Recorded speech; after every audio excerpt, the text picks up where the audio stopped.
বুদ্ধির জয়। এক গ্রামে থাকত এক বয়স্ক লোক। সে অনেক দিন ধরে অসুস্থ থাকার পরে একদিন হঠাৎ করে মারা যায়। তার ছিল 2 ছেলে।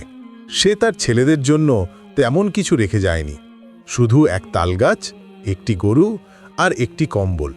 সেই 2 ভাই সিদ্ধান্ত নিল তারা সবকিছু সমানভাবে ভাগ করে নেবে।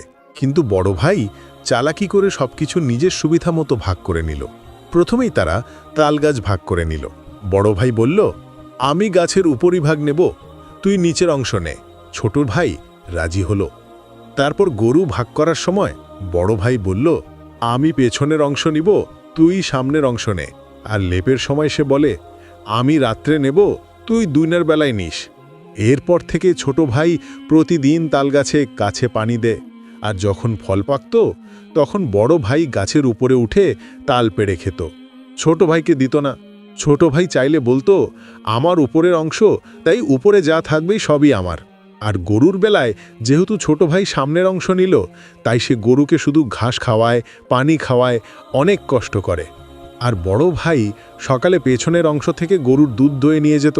সর্বশেষ কম্বলের সময় ছোট ভাই সারাদিন কম্বলকে রোদ দিয়ে রাখত, আর রাত হলেই সেই কম্বল গায়ে দিয়ে বড় ভাই আরামে ঘুমাতো, আর ছোট ভাই শীতে কাঁপত। এভাবে কয়েকদিন কেটেছে। ছোট ভাই প্রতিদিন কষ্ট করে কাজ করে, আর বড় ভাই শুধু সুবিধা নিত। তবে ছোট ভাই কখনো কোনো কথা বলতো না। সে মন খারাপ করে বসে থাকত। একদিন গ্রামের এক মুরব্বী লোক তার এই অবস্থা দেখে তাকে কয়েকটি বুদ্ধি শিখিয়ে দিল, যে বুদ্ধির ফলে তার বড় ভাই বুঝতে পারল আর চালাকি করে খাওয়া যাবে না। তখন তারা একসাথ হয়ে থাকতে লাগলো এবং সবকিছু সমানভাবে ভাগ করত এবং কাজও করত। তোমরা জানো সেই লোকটি ছোট ভাইকে কি বুদ্ধি শিখিয়ে দিল? শোনো তাহলে। পরের দিন যখন বড় ভাই তাল গাছে উঠল তাল পাড়ার জন্য, তখন ছোট ভাই গাছের গোড়ায় কুড়ুল দিয়ে আঘাত করতে লাগলো। তখন বড় ভাই বলল, আরে কি করছো এটা? তখন ছোট ভাই বলল, নিচের অংশ তো আমার, আমি যা খুশি তাই করব।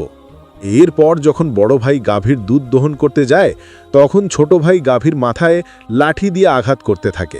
এতে গাভীটি লাফাতে থাকে, যার কারণে বড় ভাই আর দুধ দহন করতে পারে না।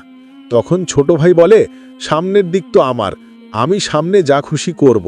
এতে বড় ভাই আর কিছুই বলতে পারল না।